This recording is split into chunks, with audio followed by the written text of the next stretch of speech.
I believe it was Mr. Trump, as he likes to be called, has said our military is a disaster, and he wants to replace some 25,000 generals.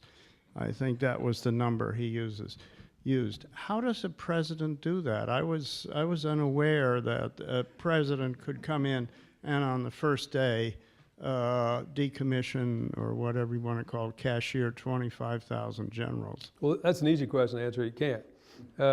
Because the way it works is, first and foremost, a careful look at the Constitution. I was going to say something less candid or less kind than that.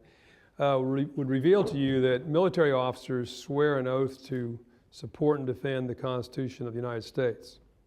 They do not swear an oath to follow the order to the president. I'm loyal to the Constitution first, and you as Commander-in-Chief, to follow legal orders. And this has raised a serious question. Mr. Trump has talked about, the generals being reduced to rubble, et cetera. And it gets back to that issue of civil-military relations I talked to you at the onset. Were he to be elected, quite honestly, and were he to pursue some of the policies he's talked about, then again, we could have a further crisis in civil-military relations. I mean, he's talked about not only taking over the oil wells, but we've talked about waterboarding and worse.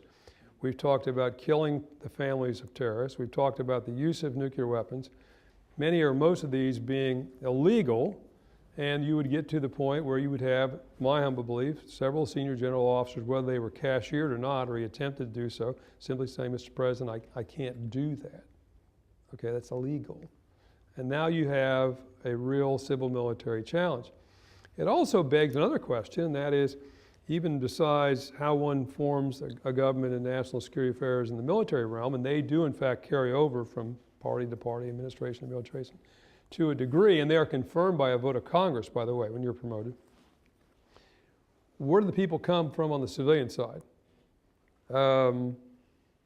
Mrs. Clinton, I could sit here and tell you, has she's got a brain trust of folks. You may not like them or not, but there's a lot of people that are writing policy papers about national security for her. On the Mr. Trump side, and I've made a real attempt to figure out who these people are for him, and I can't figure it out. I do know a lot of good friends of mine who worked in Republican administrations signed this document of about 100 national security experts in which they said that he is totally unqualified to be president. So I don't know where he gets, I know a couple of his advisors, but very few. So where he gets folks to fill out that government, that administration in this area, I don't know. Could some people do the great Washington two-step, and and that is, I reject you, but somehow you got elected and suddenly I've decided that you need me and the nation needs me, and so therefore I'll come back. That's possible. So young and so cynical. So that's right. So I think there's some real serious questions there in terms of, A, understanding, you're quite right, about you can't cashier generals absent acts of Congress, number one.